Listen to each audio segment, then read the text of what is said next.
Hi everyone, welcome and welcome back to the channel. कैसे हैं आप सभी। तो आज की वीडियो में हम लोग डिस्कस करने वाले हैं बीपीएससी टीआरई 3.0 री एग्जामिनेशन की। तो इसका एग्जाम तो कब का हो गया है, बट ना तो अभी तक आप लोगों को इसका जो है वो रिजल्ट दिया गया है, ना ही इसकी अभी तक आंसर की रिलीज करी गई है। लेकिन आज सुबह ही हम लोगों को जो है वो एक नोटिफिकेशन देखने को मिला है। उस दौरान हम लोगों को जो आप लोगों की बुकलेट सीरीज थी, यानी कि जो क्वेश्चन पेपर है वो आप लोगों को देखने को मिल गए हैं। पीआरटी के 1 to 5 के, 6 to 8 के, 9, 10, 11, 12 इन सब के आप लोगों के रिलीज हो चुके हैं। ठीक है, सुबह तक आप लोगों के 1 to 5, 6 to 8 के निकले थे, लेकिन हो सकता है जब तक आप वीडियो देखें तब तक आप लोगों के बाकी के भी शो होने शुरू हो जाए। ठीक है, तो ये सारे के सारे जो है वो आप लोगों के निकल चुके हैं और क्वेश्चन बुकलेट आप लोगों की निकल चुकी है। मेन बात ये 6 to 8 में आप लोगों की हिंदी, इंग्लिश, संस्कृत, उर्दू, एसएसटी और साइंस मैथ्स इतने सब्जेक्ट्स के आप लोगों के निकल चुके हैं। उसके अलावा अगर मैं बात करूँ आप लोगों के रिजल्ट को लेकर कि इसका रिजल्ट कब आएगा, तो रिजल्ट को लेकर मैं आप लोगों को कंफर्म बता देती हूँ। आप लोगों के 21 अगस्त तक रिजल्ट आने की चांस है। 21 अगस्त तक बोला गया है ना। अब देखिए, बीपीएससी द्वारा जो है वो पहले एग्जाम को कंडक्ट करवाया जाता है, लेकिन इन्होंने ओएमआर वगैरह और जो आंसर की है उसको देने में ये काफ़ी टाइम लगा रहे हैं। लेकिन अभी जो है वो इन पर काम चल रहा है और मैंने जो है वो 2-3 दिन पहले एक वीडियो बनाई थी। उस वीडियो में भी मैंने बताया था कि 8 तारीख को इन लोगों की मीटिंग होगी और उस मीटिंग के दौरान जो है वो ये अपनी सारी बातें कंफर्म कर देंगे कि इन लोगों को आंसर की कब देनी है, रिवाइज आंसर की कब देनी है, रिजल्ट कब देना है। तो रिजल्ट की बात इन्होंने पहले ही बोल दी है कि हम लोग 21 तारीख तक दे देंगे। तो रिजल्ट आप लोगों को इसका मिल जाएगा 21 तारीख तक। ठीक है, उसके बाद में हम लोग बात करेंगे 1 स्टूडेंट 1 रिजल्ट को लेकर, क्योंकि इसको लेकर जो है वो काफ़ी सारे कैंडिडेट जो है वो आवाज़ उठा रहे हैं। सबसे पहले तो मैं आप लोगों को बता देती हूँ कि 1 स्टूडेंट 1 रिजल्ट होता क्या है। तो देखिए, इसमें क्या होता है कि पहले जो बीपीएससी द्वारा जो ये एग्जाम कंडक्ट करवाया था तो इसमें पहले जो है वो हम लोगों को 3 मौके दिए जाते थे। तो ऐसे में कैंडिडेट क्या करते थे, 1 to 5 का फॉर्म भी भर लेते थे, 6 to 8 का भी भर लेते थे, 9, 10 का भी भर लेते थे। 3-3, 2-2 फॉर्म भर लेते थे। अब कोई एक पर्टिकुलर मान लीजिए कैंडिडेट है, अब उस कैंडिडेट के क्या हुआ, 1 to 5 में भी हो गया, मान लीजिए 6 to 8 में भी हो गया, दोनों में भी हो गया। लेकिन जब डीवी करवाया तो डीवी तो एक का ही होगा, दोनों का नहीं हो सकता। अब मान लीजिए उस कैंडिडेट द्वारा 6 to 8 का डीवी करवाया गया और 6 to 8 में ज्वाइनिंग ले ली। ठीक है, लेकिन अब क्या हुआ, 1 to 5 के लिए वो सीट तो खाली हो गई और इस तरीके से ऐसे बहुत सारे कैंडिडेट जो होते हैं वो इकट्ठे हो जाते हैं। राइट, तो इस तरीके से बहुत सारे कैंडिडेट इकट्ठे हो जाते हैं और वो सीटें, अब मान लीजिए इन्होंने बहुत सारी जो है वो वैकेंसीज निकाली है, लेकिन रिजल्ट इन्होंने किस तरीके से दिया, 1 रिजल्ट 1 कैंडिडेट के बेसिस पर नहीं दिया और बहुत सारी सीटें जो है वो खाली रह गई। खाली रहने के बाद में इन लोगों को क्या करना चाहिए, सप्लीमेंट्री रिजल्ट, क्योंकि सीटें जब खाली रहेगी तो सप्लीमेंट्री रिजल्ट आना चाहिए।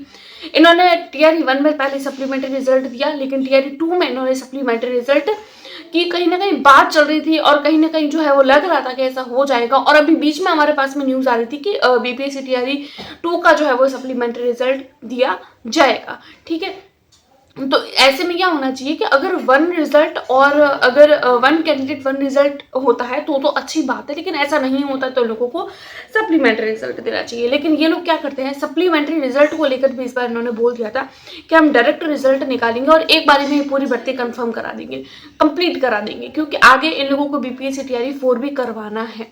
अब बीपीएससी टीआरई 4 के लिए इन्होंने पहले से ही बोल दिया है कि हम लोग जो है वो 1,87,000 पदों पर भर्ती निकालेंगे। अभी 1,87,000 पद जो होंगे ना, ये बीपीएससी टीआरई 3.0 में अगर 1 रिजल्ट और 1 कैंडिडेट वाला मामला नहीं होता ना, तो उसमें और सीटें बढ़ जानी चाहिए, क्योंकि बहुत सारे कैंडिडेट ऐसे हैं जो 2-2 फॉर्म फिल करते हैं, 3-3 फॉर्म फिल करते हैं, लेकिन सिलेक्शन हो जाते हैं, 2-2 में सिलेक्शन हो जाते हैं। तो ऐसे में बहुत सारी सीटें होती है वो खाली हो जाती है। ऐसे ही सिर्फ टीचिंग फील्ड वाले नहीं, और भी अदर फील्ड में और भी नौकरियां जो है वो कैंडिडेट्स को मिल जाती है। अब अदर किसी फील्ड में मान लो किसी कैंडिडेट को नौकरी लग गई, तो वो उन्होंने तो मान लीजिए ज्वाइन नहीं किया। अब उन्होंने ज्वाइन नहीं किया और ज्वाइन करने की मान लीजिए तुरंत बाद छोड़ दी, या फिर उन्होंने मान लो ज्वाइन कर भी लिया, ठीक है, मान लो उन्होंने ज्वाइन नहीं किया, यही मानते हैं कि ज्वाइन नहीं किया, उन्होंने डीवी करवा दिया, ज्वाइन नहीं किया या डीवी नहीं कराया, तो ऐसे में क्या होता है, कितनी सारी सीटें खाली रह जाती है।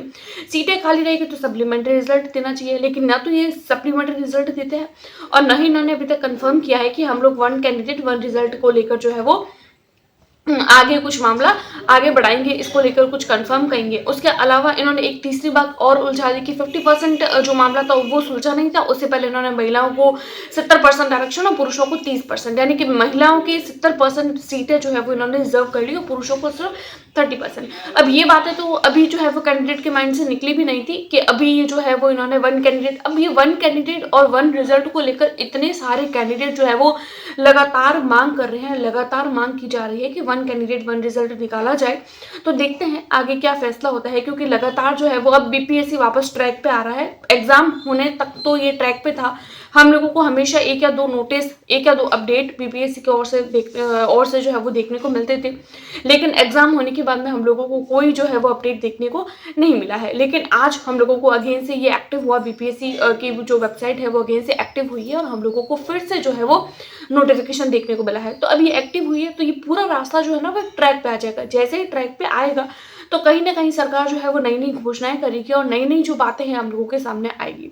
और कैंडिडेट लगातार जो है वो मांग कर रहा है वन रिजल्ट और वन कैंडिडेट को लेकर। तो इसको लेकर क्या कंफर्म होगा, क्या होगा, कैसे होगा, वो तो जब रिजल्ट को लेकर, रिजल्ट आने से पहले या बाद में, जब जो भी चीज कंफर्म करेंगे तब हम लोगों को पता चलेगा, है ना। उसके बाद में इसका रिजल्ट पर क्या असर होता है, वन रिजल्ट और जो सप्लीमेंट्री रिजल्ट होता है या फिर वन कैंडिडेट वन रिजल्ट को लेकर, तो देखिए बहुत फर्क पड़ता है, रिजल्ट पर बहुत ज़्यादा असर पड़ता है, क्योंकि कट ऑफ हाई जाती है, कम कट ऑफ वाले रह जाते हैं सप्लीमेंट्री रिजल्ट को लेकर। ऐसे में क्या होता है कि जो आयोग होता है उनको भी परेशानी होती है, क्योंकि पहले रिजल्ट निकालना, देन सप्लीमेंट्री रिजल्ट और सप्लीमेंट्री रिजल्ट निकालना, बार बार सप्लीमेंट्री रिजल्ट निकालना, बार बार डीवी कराना, बार बार कैंडिडेट्स को बुलाना। तो ऐसे में क्या होता है, आयोग का भी समय खराब होता है और कैंडिडेट का भी।